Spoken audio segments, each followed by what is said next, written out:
Hello guys, कैसे हो? चलो, तो हम लोग लास्ट क्लास में क्या पढ़े थे? यूनिट्स के बारे में बात किए थे। और जो कि फर्स्ट लेक्चर था हम लोग का यूनिट और डायमेंशन का। तो आज जो हम लोग का सेकंड लेक्चर है उसमें हम लोग बात करेंगे डायमेंशंस के बारे में। हम लोग बात करेंगे आज। तो सबसे पहले जो बात आता है कि डायमेंशन होता क्या है और डायमेंशन का मतलब क्या है।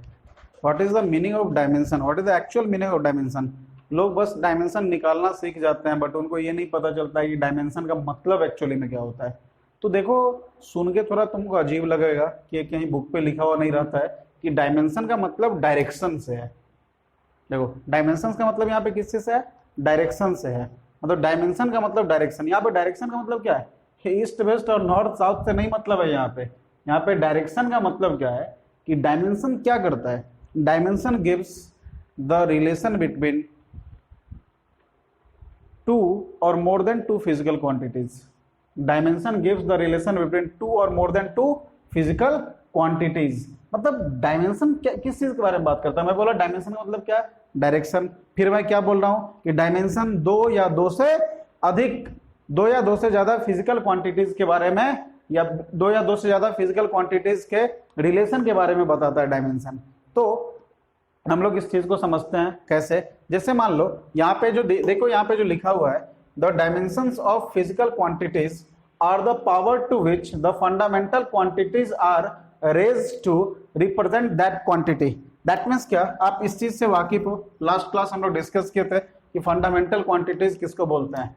फिर से सुने और लिख भी ले, कॉपी खोल के लिख सकते हैं। The dimensions of physical quantities, the dimensions of physical quantities are the power to which the fundamental quantities are raised to represent that quantities।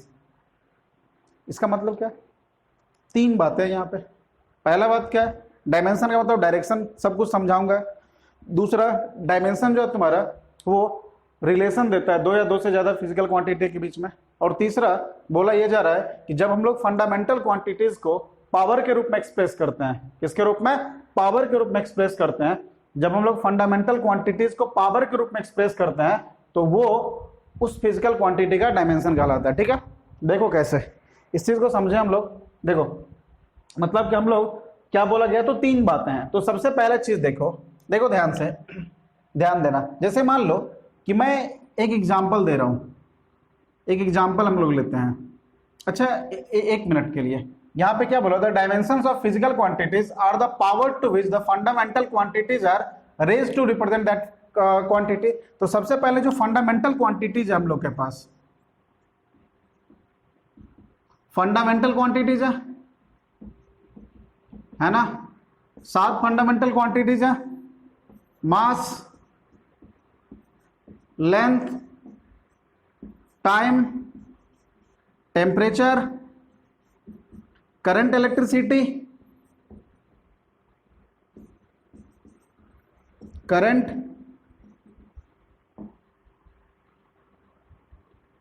Current electricity, luminous intensity,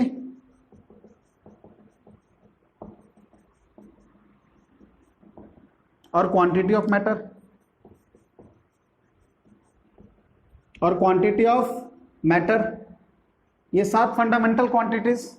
और बोला क्या, इस फंडामेंटल क्वांटिटीज का जो डायमेंशन है, मास का dimension m, length का dimension l, time का डायमेंशन t, टेम्परेचर का डायमेंशन केल्विन, करंट इलेक्ट्रिसिटी का डायमेंशन एम्पियर, ल्यूमिनस इंटेंसिटी का डायमेंशन कैंडेला cd, और क्वांटिटी ऑफ मैटर का मोल। देखो यहाँ पे सातों फंडामेंटल क्वांटिटीज को देखो, सातों फंडामेंटल क्वांटिटीज को देखें अच्छे से। वहां पे ये फंडामेंटल क्वांटिटीज है, mass, length, time, temperature, current electricity, luminous intensity और क्वांटिटी ऑफ मैटर। अब यहाँ पे देखो, बोलोगे सर लास्ट क्लास में तो आप बोले थे कि मास का सिंबल m होता है। एकदम बात सही है, मास का सिंबल m होता है, लेकिन जब इसको आप क्लोज्ड ब्रैकेट से क्लोज कर दो, क्लोज ब्रैकेट से क्लोज कर दो, तो अब ये मास का डायमेंशन हो गया। मतलब ये जो है ना, ये डायमेंशन ऑफ मास है, डायमेंशन ऑफ मास है। आप लोग 5 मिनट में सब कुछ समझ जाओगे, मैं जितना चीज अभी बोला हूं। ये डायमेंशन ऑफ मास है, ये डायमेंशन ऑफ लेंथ है, इसी तरीके से डायमेंशन ऑफ टाइम है, या डायमेंशन ऑफ टेम्परेचर है, ठीक है। मतलब जो जिसका सिंबल था उसी में अगर हम लोग क्लोज ब्रैकेट लगा देते हैं तो वो उस फिजिकल क्वांटिटी का क्या था, डायमेंशन था। किसका, फंडामेंटल क्वांटिटी का। जो फंडामेंटल क्वांटिटी था उस फंडामेंटल क्वांटिटी का जो सिंबल था, उसी सिंबल में हम लोग जब क्लोज ब्रैकेट लगा देते हैं तो वो उस फंडामेंटल क्वांटिटी का डायमेंशन कहलाता था। ओके, डायमेंशन कहलाता है। ओके, अब देखो यहाँ पे, ठीक है, अब ध्यान से सुनना, पहले हर एक चीज यहां बताने जा रहा हूं पहले। तो सबसे पहले फंडामेंटल क्वांटिटीज में आपको एक चीज समझ में भी आ गया होगा कि अगर ये जो आपका क्लोज्ड ब्रैकेट है, ये क्या है, आपका सिंबल ऑफ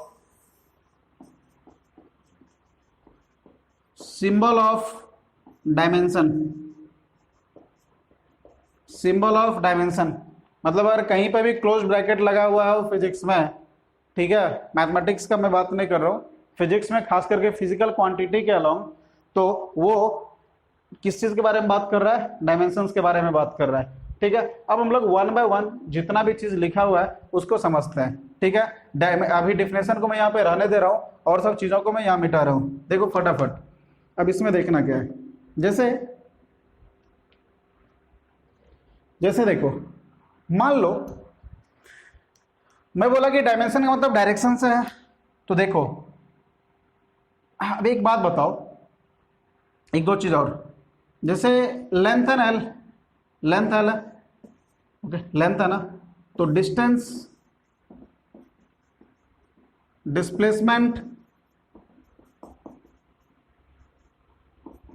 रेडियस, आर्क, ठीक है, डिस्टेंस, डिस्प्लेसमेंट, रेडियस, आर्क, और क्या लगे, हाइट, विड्थ, ये सब का सब डायमेंशन किसके बराबर होगा, लेंथ के बराबर होगा ना, क्योंकि डिस्टेंस भी क्या है, एक टाइप का लेंथ है, डिस्प्लेसमेंट भी क्या है, लेंथ है, रेडियस भी क्या है, लेंथ है, आर्क भी क्या है, लेंथ है, विड्थ भी क्या है, लेंथ है, हाइट भी क्या है, लेंथ है। मतलब ये सब कुछ भी रहे, मतलब उसका डायमेंशन किसके बराबर होगा, लेंथ के बराबर होगा। समझ में आ रहा है? तो चलो अभी हम लोग बात करते हैं कि डायमेंशन का मतलब डायरेक्शन कैसे है। जैसे मान लो हम लोग एक एग्जांपल लेते हैं, speed is equal to distance by time, distance by time, okay, speed is equal to distance by time. समझ में आ रहा है? अच्छी बात है। अब देखो स्पीड को हम लोग किससे डिनोट करते हैं, v से। v पे क्लोज ब्रैकेट लगा दिया, मतलब हम लोग अब किसके बारे में बात कर रहे हैं, डायमेंशन ऑफ स्पीड के बारे में बात कर रहे हैं। अच्छी बात है। डिस्टेंस का मतलब क्या, लेंथ, इसका सिंबल क्या होगा, l, इस पे भी क्लोज ब्रैकेट। टाइम का सिंबल क्या होता है, t, होता है ना, होता है। अब देख सब कुछ यहाँ पे भाई क्लियर हो जाएगा, ये होता है, ओके। अब यहाँ पे देखो जो वेलोसिटी है वो टाइम के साथ कैसा रिलेशन है, वेलोसिटी का टाइम के साथ कैसा रिलेशन है, इनवर्सली। वेलोसिटी का टाइम के साथ रिलेशन कैसा है, इनवर्सली ना। वेलोसिटी का टाइम के साथ रिलेशन कैसा, इनवर्सली है। मतलब अगर टाइम बढ़ रहा है तो वेलोसिटी घटेगा, मतलब इनवर्सली रिलेशन है। तो अगर टाइम बढ़ेगा इस कंडीशन में, मतलब वेलोसिटी जो है that is inversely proportional to time है। मतलब अगर टाइम बढ़ रहा है तो वेलोसिटी क्या होगा, घटेगा। तो बताओ ये डायरेक्शन दिया कि नहीं, ये तो दो फिजिकल क्वांटिटीज के बीच का रिलेशन दे रहा है ना, दो फिजिकल क्वांटिटीज के बीच का रिलेशन दे रहा है। मतलब क्या कि अगर टाइम बढ़ेगा तो वेलोसिटी घटेगा, मतलब वेलोसिटी और टाइम के बीच में कैसा रिलेशन है, इनवर्सली। अरे भाई कैसा रिलेशन है, इनवर्सली। तो क्या ये डायरेक्शन दिया कि नहीं, एक के रिस्पेक्ट में दूसरा बढ़ेगा या घटेगा, कुछ समझे या नहीं। देखो यहां डायरेक्शन का मतलब किससे है, दो फिजिकल क्वांटिटी के बीच का रिलेशन भी दे रहा है, और एक के रिस्पेक्ट अगर टाइम बढ़ रहा है यहाँ तो वेलोसिटी घटता, टाइम घटेगा तो वेलोसिटी क्या होगा, यह स्पीड जो है यहाँ पे वो बढ़ेगा। क्लियर है, समझ में आ रहा है? दैट मीन्स क्या कि डायरेक्शन का मतलब नॉर्थ साउथ ईस्ट वेस्ट से नहीं है, ये दो या दो से ज्यादा फिजिकल क्वांटिटी के बीच में रिलेशन देता है कि एक के रिस्पेक्ट में कौन फिजिकल क्वांटिटी कब बढ़ेगा और कब घटेगा। क्लियर है? ओके, अच्छी बात है। अब देखो क्या होता है ना कि क्लोज ब्रैकेट लगा दिया। क्लोज ब्रैकेट का मतलब किससे है, क्यों इसका यूज किया जाता है, बिकॉज क्लोज ब्रैकेट अगर यहाँ पे लगा दिया मतलब क्या, क्लोज ब्रैकेट के अंदर में जो वैल्यू होता है कांस्टेंट होता है। क्लोज ब्रैकेट के अंदर में जो वैल्यू होगा क्या होगा, हमेशा कांस्टेंट होगा। तो क्लोज्ड ब्रैकेट डायमेंशन का सिंबल इसलिए यूज किया जाता है कि कभी भी कुछ भी हो जाए, स्पीड का टाइम के साथ हमेशा रिलेशन कैसा होगा, इनवर्सली होगा, वो कभी चेंज नहीं हो सकता। फिर से सुने, वेलोसिटी और टाइम के साथ रिलेशन कैसा है, इनवर्सली। मतलब ये हमेशा फिजिक्स में जब भी हम लोग यूज करेंगे तो वेलोसिटी का या स्पीड का टाइम के साथ रिलेशन कैसा होगा, हमेशा इनवर्सली ही होगा। क्लियर है, समझ में आ रहा है। तो डायरेक्शन का मतलब समझ में आ रहा होगा कि और यहाँ पे हम लोग ये भी समझ रहे हैं कि डायमेंशन क्या करता है, दो या दो से ज्यादा फिजिकल क्वांटिटीज के बीच के रिलेशन को देता है। ये चीज क्लियर है। अब हम लोग इस पे आते हैं। यहाँ पे ये जो दिया है ना, ये चीज कि the dimension of physical quantities are the power to which the fundamental quantities are raised to represent that quantity, इसके मतलब को समझते हैं हम लोग। देखो जैसे देखो, अब मान लो, ठीक है, अब देखो एक और एग्जांपल लेता हूं मैं। एक्सेलरेशन का नाम सुने हो, acceleration equal to velocity by time, होता है ना, सुने हो? ओके, तो एक्सेलरेशन, अच्छा वेलोसिटी को क्या लिख सकता हूं, वेलोसिटी को क्या लिख सकता हूं, वेलोसिटी को लिख सकता हूं ना डिस्प्लेसमेंट बाय टाइम। वेलोसिटी को क्या लिखा, डिस्प्लेसमेंट बाय टाइम, और ये वाला टाइम को यहां लिखता हूं। तो डिस्प्लेसमेंट एक टाइप का क्या है, लेंथ है। अभी अभी मैं बोला डिस्प्लेसमेंट एक टाइप का क्या है, लेंथ है। तो एल और यहाँ पे टी इंटू टी। ओके, तो dimension of a by dimension of L और डायमेंशन ऑफ टी का पावर 2। ठीक है, अच्छी बात है। अब दोनों चीज को देखें यहाँ पे, ये भी जो है ना, ये क्या है, ये भी इन्वर्सली है, ये भी क्या है, इन्वर्सली है, और ये भी इन्वर्सली है। वेलोसिटी भी इन्वर्सली है टाइम के साथ, एक्सेलरेशन भी इन्वर्सली है टाइम के साथ। लेकिन यहाँ पे टाइम के जगह क्या है, तुम्हारा टी स्क्वायर है। इसका मतलब क्या है, इस चीज से समझो। अब बोला क्या, अब एक दो तीन चीज क्लियर करते हैं हम लोग। Length fundamental quantities, time fundamental quantities, length fundamental quantities, time fundamental quantities. अब देखो, टाइम बढ़ेगा वेलोसिटी घटेगा, क्लियर है, टाइम बढ़ेगा वेलोसिटी घटेगा। यहाँ पे भी टाइम बढ़ेगा तो एक्सेलरेशन घटेगा, यहाँ पे भी टाइम क्या होगा, बढ़ेगा तो एक्सेलरेशन क्या होगा, घटेगा। अब यहाँ पे देखो इनवर्सली है, मान लो यहाँ पे टाइम 2 टाइम्स बढ़ रहा है। मान लो टाइम कितने टाइम्स बढ़ रहा है, 2 टाइम्स बढ़ रहा है। टाइम अगर 2 टाइम्स बढ़ेगा तो वेलोसिटी 2 टाइम्स क्या होगा, घटेगा। टाइम अगर 2 टाइम्स इंक्रीज करेगा, बढ़ेगा, तो वेलोसिटी कितने टाइम्स घटेगा, 2 टाइम्स। बट यहां पे देखो, अगर टाइम 2 टाइम्स बढ़ा, टाइम कितने टाइम्स बढ़ा, 2 टाइम्स, तो एक्सेलरेशन कितने टाइम्स घटेगा, 4 टाइम्स। नहीं समझ में आया भाई। यहां पे A inversely proportional to T square है ना भाई, और यहां पे speed inversely proportional to T है ना। अगर टाइम 2 टाइम्स बढ़ा, मान लो कि 2 सेकंड बढ़ा, तो ये कितने से घटता, 2 मीटर पर सेकंड से घटता। और ये अगर 2 सेकंड बढ़ जाता तो कितने से, 4 मीटर पर सेकंड स्क्वायर से घटता। अरे भाई यहाँ टी स्क्वायर है ना, अगर 2 टाइम्स बढ़ा तो 2 दूनी 4। क्लियर है। तो दैट मीन्स क्या, अब मतलब को समझ।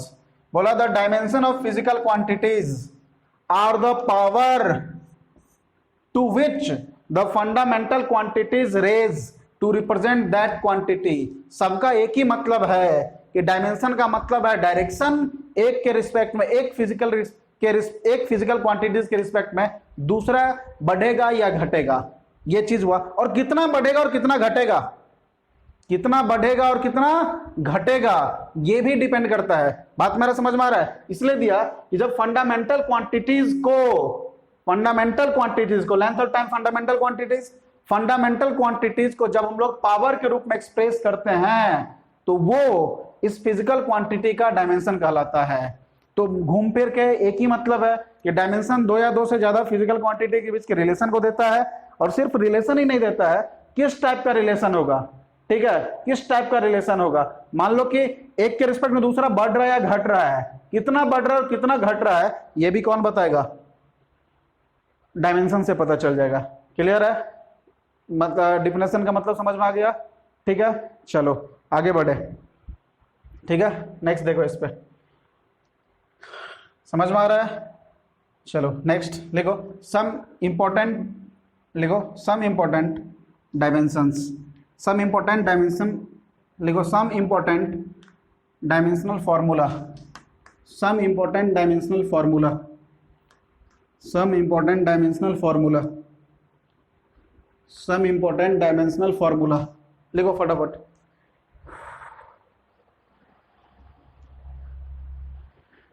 हाँ, तो हम लोग बात कर रहे हैं सम इंपॉर्टेंट डायमेंशनल फॉर्मूला के बारे में। तो अभी अभी हम लोग देखे, तो क्या क्या फिर से देखते हैं हम लोग। तो स्पीड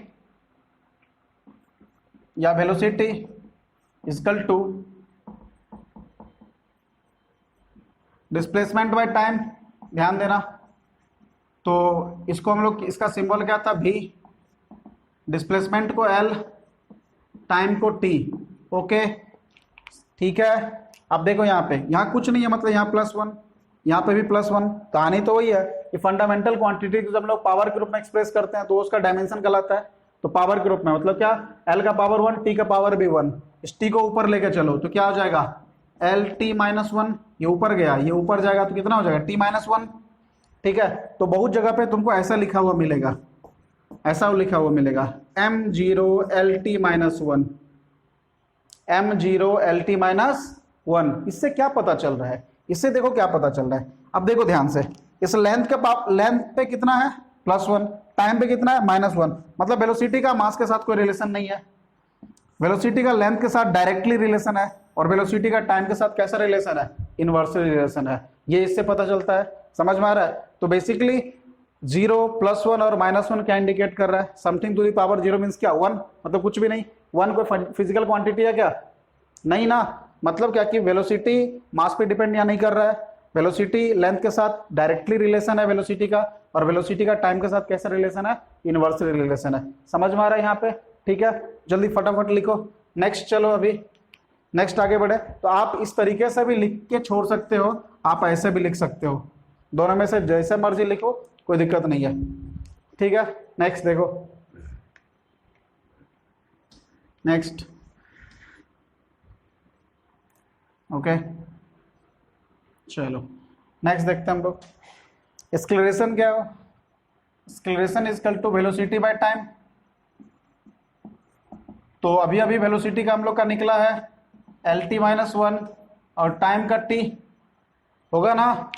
तो फिर से यहाँ पे क्या है आपका +1, ये फिर से ऊपर चला जाएगा तो कितना होगा, LT-2, LT-2 होगा, LT-2। क्लियर है, समझ में आ रहा है, अच्छी बात है।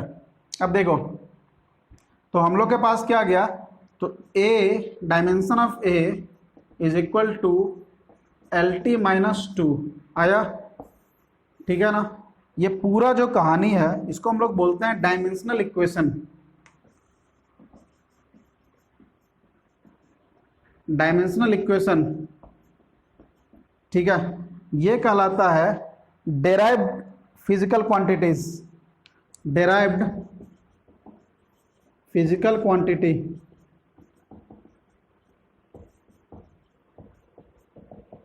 डेराइव्ड फिजिकल क्वांटिटी, और ये कहलाता है डायमेंशनल फॉर्मूला।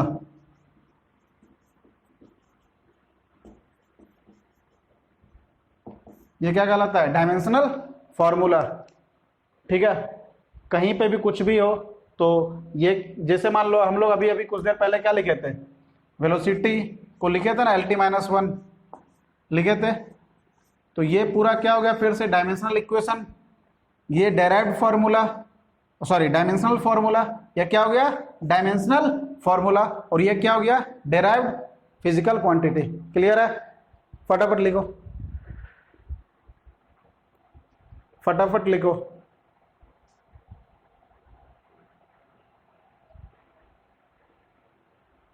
ठीक है, जल्दी चलो, नोट करके एक पॉइंट लिखो, नोट करके एक पॉइंट लिखो, नोट करके एक पॉइंट लिखो। लिखो, the dimension of, the dimension of, the dimension of acceleration due to gravity, acceleration due to gravity, gravity is the dimension of, the dimension of acceleration due to gravity. किसको बोला गया, acceleration due to gravity, g को, ठीक है, acceleration due to gravity is the dimension of acceleration due to gravity is equal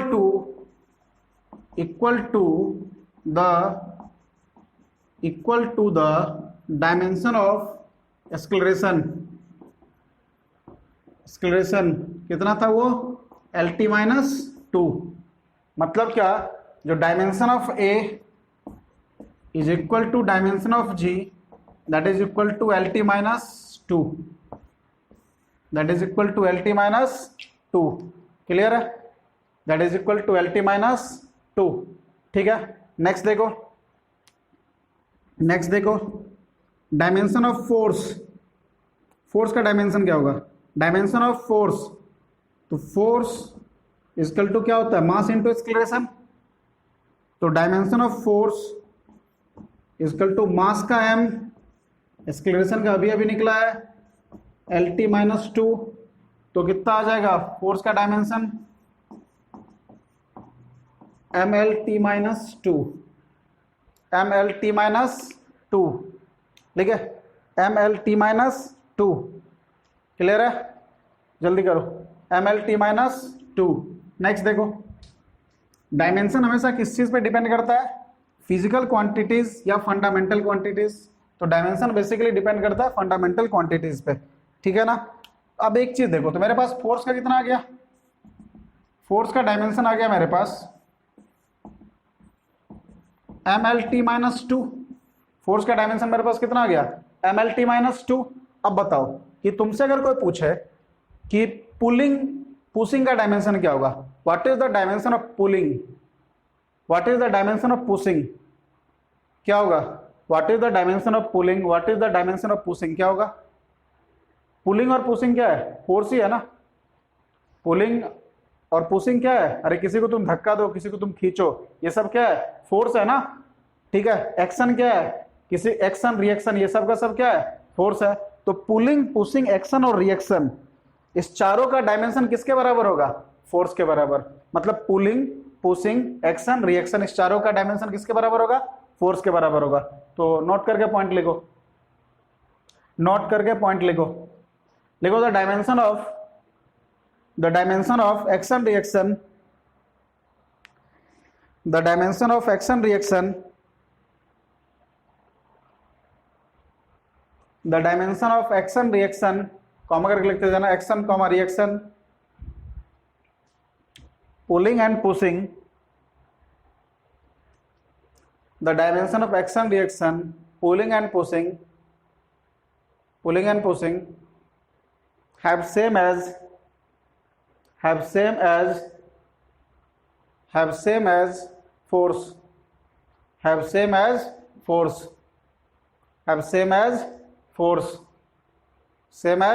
force। ठीक है, तो action reaction pulling pushing सबका डायमेंशन किसके बराबर होगा, फोर्स के बराबर होगा। चलो आगे बढ़ते हैं हम लोग। ओके, अब देखो एक और चीज आता है, वर्क इक्वल टू क्या होता है, फोर्स इंटू डिस्प्लेसमेंट, या इसको हम लोग लिखते हैं W equal to FS cos theta, लिखते हैं ना। फोर्स है ये, F क्या है, फोर्स, S क्या है, डिस्प्लेसमेंट, क्या है ये, डिस्प्लेसमेंट, और थीटा क्या है, ये एंगल है। ठीक है, तो एक बात बताओ, जो फोर्स तो पता चला कि ये फिजिकल क्वांटिटी है, डिस्प्लेसमेंट भी क्या है, फिजिकल क्वांटिटी है, लेकिन कॉस थीटा, कॉस 0 का वैल्यू कितना होता है 1, कॉस 30 का वैल्यू कितना होता है, कॉस 45 का वैल्यू कितना होता है, कॉस 90 का वैल्यू कितना होता है, ये सबका जो वैल्यू है ये एक नंबर है ना। जैसे कॉस 90 का वैल्यू कितना 0, कॉस 180 का वैल्यू कितना -1।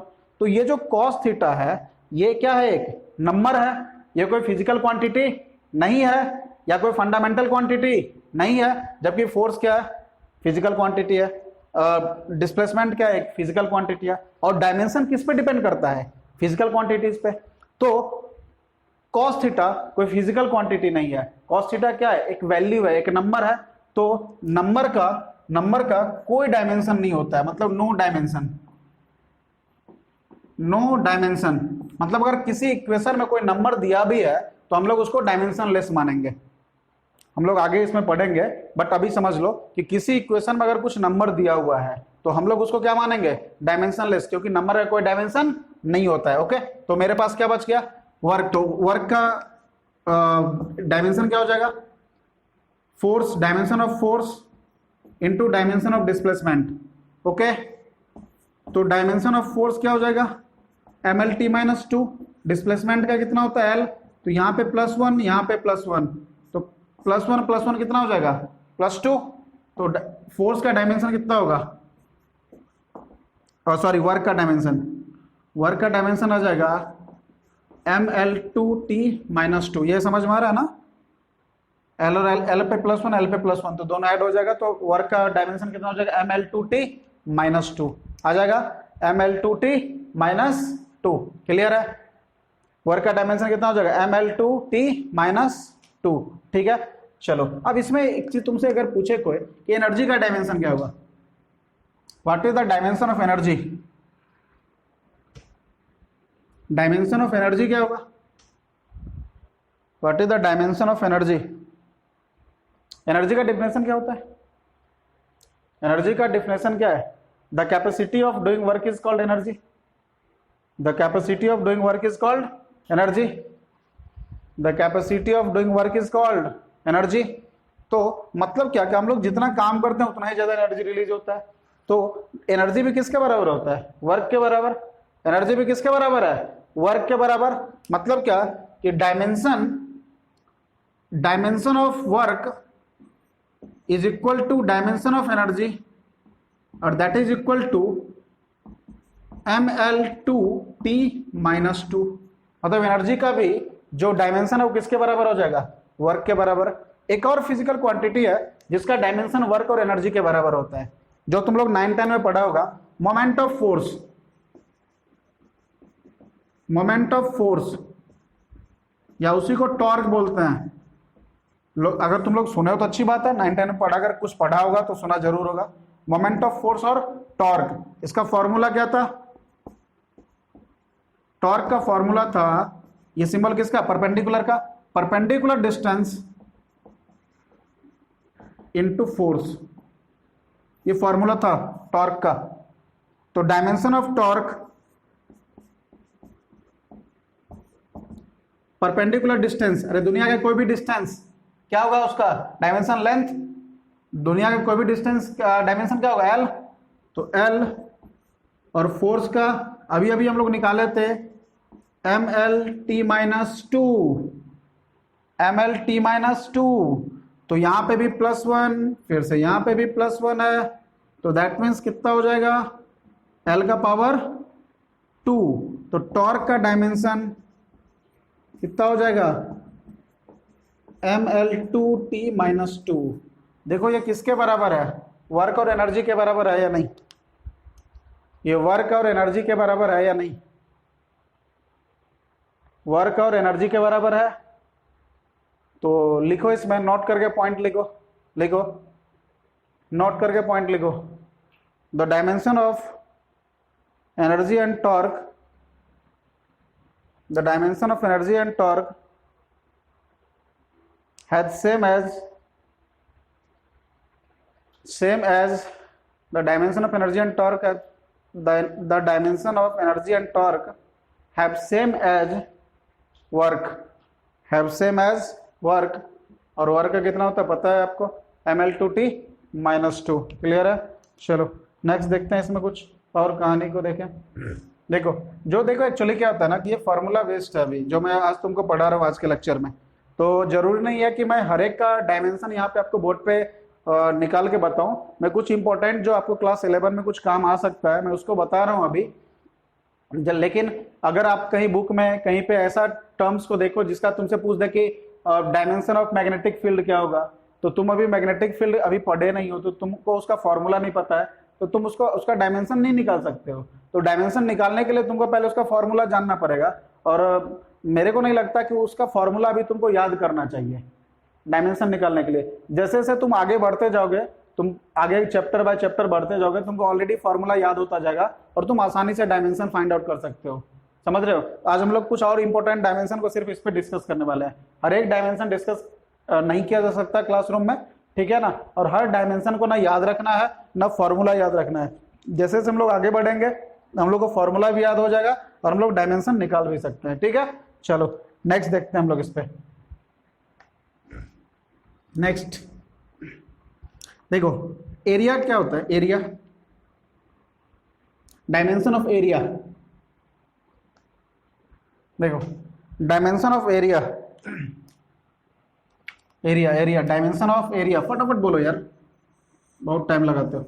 Dimension of area, dimension of area क्या होगा, एरिया का डायमेंशन क्या होगा, area length into breadth, length into breadth. तो डायमेंशन ऑफ एरिया लेंथ का एल, ब्रेथ का भी एल रहेगा ना भाई, ब्रेथ भी तो एक टाइप का लेंथ है ना। तो यहाँ पे देख +1 है, यहाँ पे भी +1 है, तो एरिया का डायमेंशन कितना हो जाएगा, यहाँ पे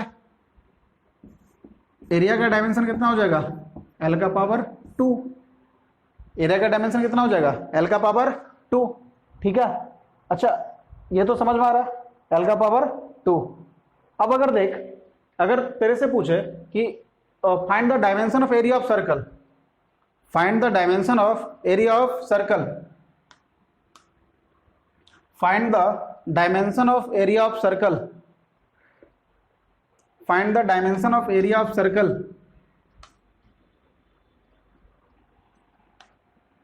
find the dimension of area of circle, area of circle. भाई एरिया ऑफ सर्कल क्या होता है, πr², यही होता है ना, ये रेडियस है इसका πr²। तो r क्या भाई, रेडियस है, r यहाँ पे क्या रेडियस है, और पाई क्या है भाई, पाई का वैल्यू कितना होता है, यही होता है ना 3.14 और 22/7 होता है ना। तो ये एक नंबर है या नहीं, नंबर है ना, पाई क्या है, नंबर है, पाई क्या है, एक नंबर है, नंबर है, मतलब ये क्या होगा, नो डायमेंशन, नो डायमेंशन। पाई एक नंबर है और नंबर कोई फिजिकल क्वांटिटी नहीं है, और डायमेंशन किस पे डिपेंड करता है, फिजिकल क्वांटिटी पे। तो पाई का कोई भी डायमेंशन नहीं होगा, मतलब पाई क्या होगा तुम्हारा, डायमेंशनलेस, ठीक है। अब देख यहाँ पे तो एरिया, पाई तो डायमेंशनलेस, पाई क्या हो गया, डायमेंशन लेस। तो देख तो अब बचा एरिया, पाई तो डायमेंशन लेस, उसको हटा दे। तो dimension of area, dimension of r का पावर 2, ठीक है। रेडियस का डायमेंशन क्या होता है, या सिंबल क्या होता है, l, ये कितना है, l का पावर 2। तो डायमेंशन ऑफ एरिया क्या होगा, l का पावर 2। जो पहले निकला था वो अभी भी निकला है। इसका मतलब दुनिया में किसी का भी एरिया, दुनिया में किसी का एरिया का डायमेंशन तुमको फाइंड आउट करना है, किसी का भी एरिया का डायमेंशन तुमको फाइंड आउट करना है, उसका हमेशा कितना आएगा, l का पावर 2, l का पावर 2, ठीक है, समझ में आ रहा है। चलो नेक्स्ट देखते हैं।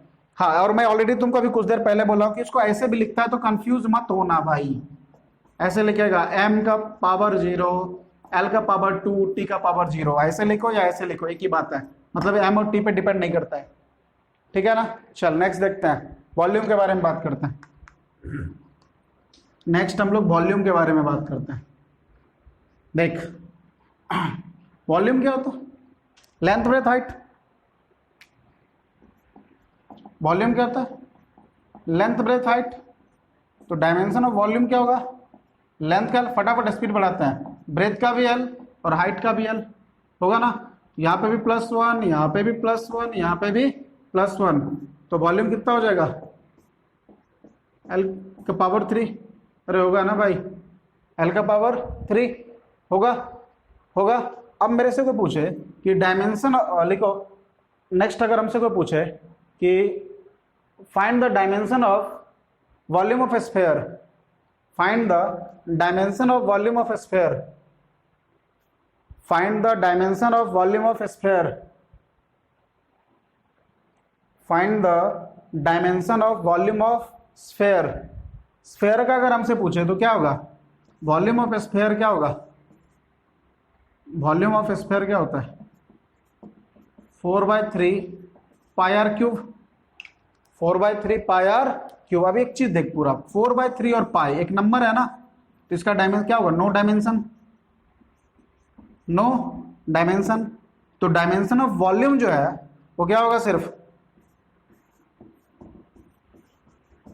आर क्या भाई? रेडियस, मतलब उसका एल हो जाएगा, तो एल क्यूब। देख सेम है ना। तो फिर किसी का भी वॉल्यूम का डायमेंशन तेरे से पूछा, किसी का भी वॉल्यूम का डायमेंशन पूछा, वो सेम होगा, वो क्या होगा? सेम होगा। क्लियर है? चल आगे बढ़ते हैं। लिखना चाहता है लिख, फटाफट लिख, स्पीड बढ़ा।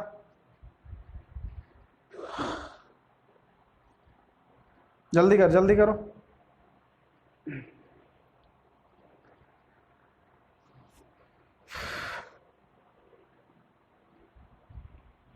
ओके चलो नेक्स्ट देखते हैं। डायमेंशन ऑफ चार्ज, देखो dimension of charge, dimension of charge क्या होगा? चार्ज, तो मेरे को पहले चार्ज का फॉर्मूला चाहिए, तो charge equal to current into time रहेगा ना, याद है? चार्ज को किससे डिनोट करते हैं? क्यू से, करंट को आई से और टाइम को टी से, तो Q equal to I T. ठीक है, तो चलो डायमेंशन ऑफ चार्ज निकालते हैं। याद है करंट इलेक्ट्रिसिटी का डायमेंशन क्या था? सिंबल क्या था? एम्पियर। करंट इलेक्ट्रिसिटी का, करंट क्या है? करंट इलेक्ट्रिसिटी क्या तुम्हारा? Fundamental quantities. करंट इलेक्ट्रिसिटी क्या? फंडामेंटल क्वांटिटीज, और उसका सिंबल क्या होता है? एम्पियर। तो हम लोग करंट इलेक्ट्रिसिटी को क्या लिखेंगे? ए, और टाइम को टी। बहुत बुक आई भी लिखता है, लेकिन आई नहीं लिखना, क्या लिखना? ए लिखना है। तो Q का डायमेंशन क्या हो जाएगा भाई? 80। बहुत इंपॉर्टेंट है, Q का डायमेंशन कितना होगा? 80। Q का डायमेंशन कितना होगा? 80। लिखे? चलो नेक्स्ट देखो, फटाफट उतारते चलो। नेक्स्ट, नेक्स्ट देखो।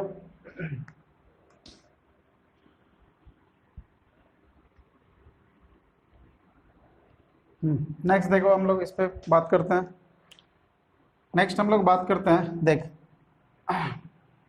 Dimension of potential difference, dimension of potential difference. Find the dimension of potential difference, find the dimension of potential difference.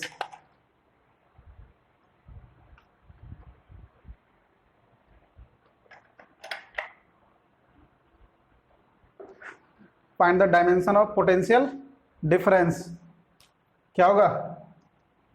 Potential difference का डायमेंशन क्या होगा? देख याद है Ohm's law, V equal to I R, याद है? यही तो पोटेंशियल डिफरेंस था।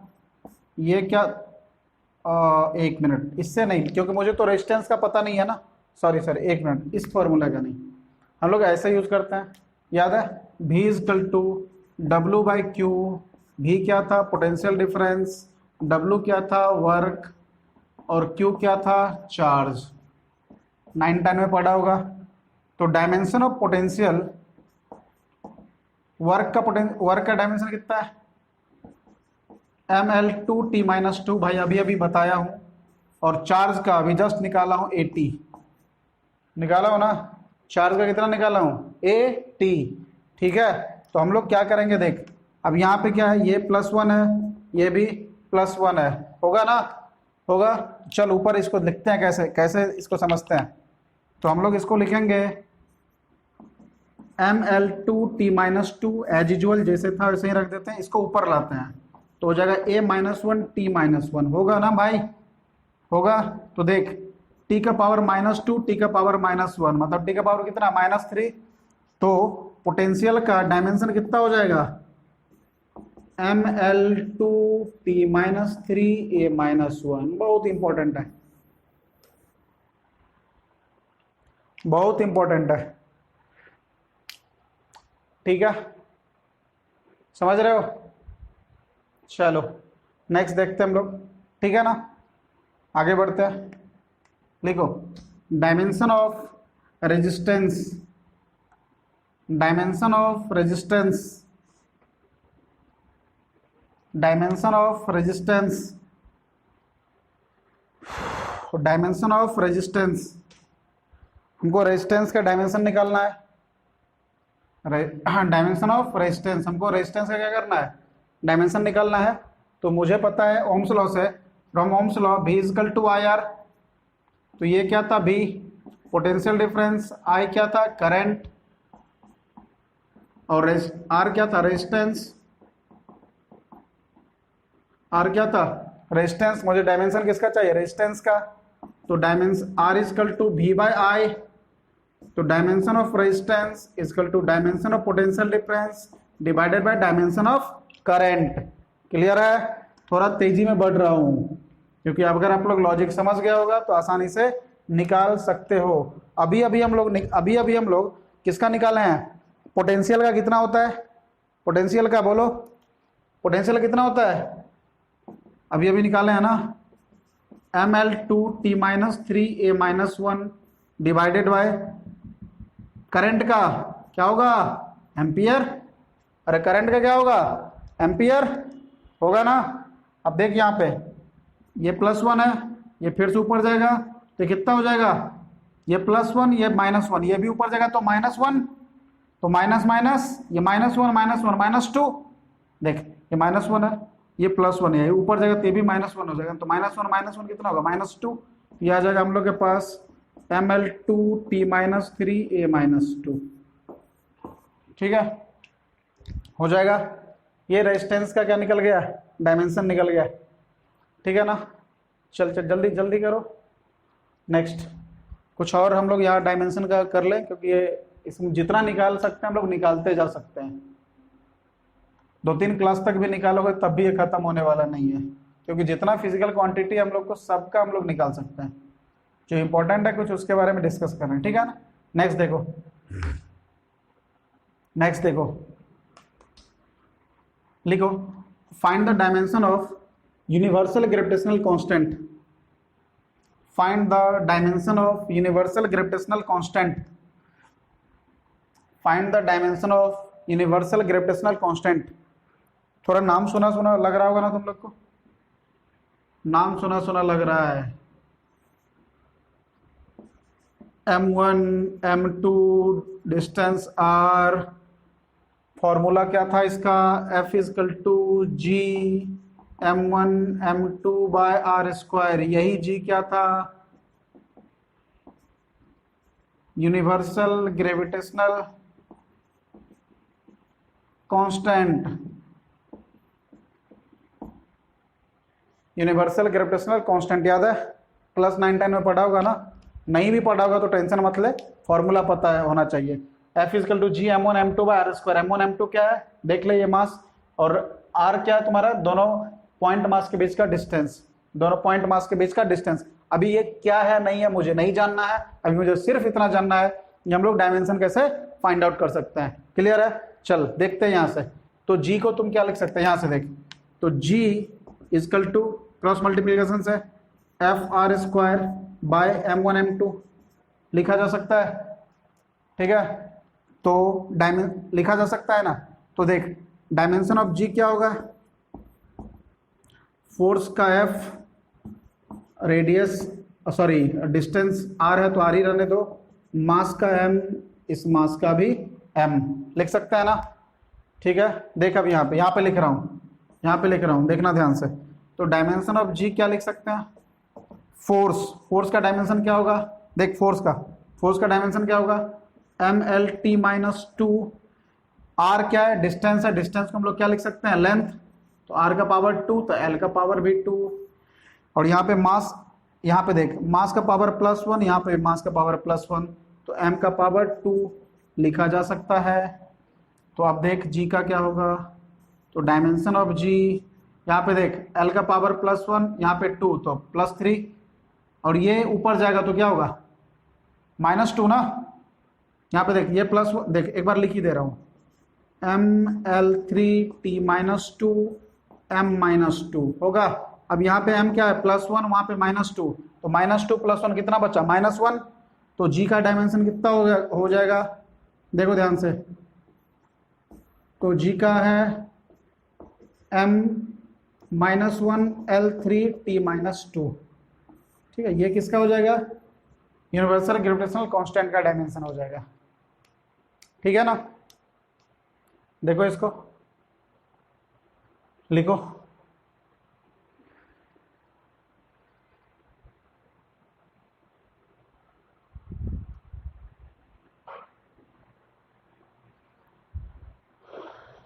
ठीक है। देखो आज का क्लास हम लोग यहीं पे रहने देते हैं, ठीक है। अगले क्लास में हम लोग कुछ और भी इंपॉर्टेंट चीज, आज तो एक बेसिक चीज है, बेसिक चीज था डायमेंशन का, और भी इंपॉर्टेंट चीज इसका, जैसे हम लोग जो एंगुलर फिजिकल क्वांटिटी है उसका डायमेंशन हम लोग कैसे निकालते हैं, principle of homogeneity, how can I use dimension, हम लोग डायमेंशन का यूज कैसे करते हैं, डायमेंशन कैसे यूजफुल है हम लोग के लिए, हम लोग प्रिंसिपल ऑफ होमोजेनिटी, ये सब हम लोग पढ़ेंगे अगले लेक्चर में, जो कि बहुत इंपॉर्टेंट है, ठीक है। तो अगला लेक्चर आप लोग मिस मत करना, ठीक है ना। इसको आप लोग देखो अच्छे से, ठीक है। और एक चीज और भी है कि जो इस लॉकडाउन में डायमेंशन की तरफ से फ्री ऑनलाइन फिजिक्स क्लास दिया जा रहा है, जो कि मैं इससे पहले वाले लेक्चर में भी मैं बोला हूँ कि फ्री ऑनलाइन क्लास दिया जा रहा है फिजिक्स का, ठीक है ना। तो आप लोग जो है मेरे वेबसाइट पे जाके, पूरा वहाँ पे वेबसाइट पे जाके आप लोग वहाँ से इनरोल कर सकते हैं, www.dimension.net, या हम लोगों को आप इस नंबर पे व्हाट्सएप कर सकते हैं, ठीक है, 8709666691 9038263594, ठीक है। तो 10, 11, 12 नीट और जेई का कोई भी बच्चा वो फिजिक्स का ऑनलाइन क्लास ज्वाइन कर सकता है। आप यहाँ कहीं पे भी आप कांटेक्ट कर सकते हो। बेसिकली आप यहाँ पे जाके जो एडमिशन फॉर्म है आप उसको फिल कर सकते हो, कोई चार्ज नहीं है, और ये आइदर आप इस व्हाट्सएप नंबर पे मैसेज कर सकते हो, ठीक है। चलो उम्मीद करता हूँ समझ में आ रहा होगा, नहीं समझ में आए तो पूछ सकते हो आप लोग कमेंट करके कि ये चीज़ नहीं समझ में आए, कोशिश करूँगा नेक्स्ट क्लास में समझाने का, ठीक है। चलो that's all, thank you, bye bye.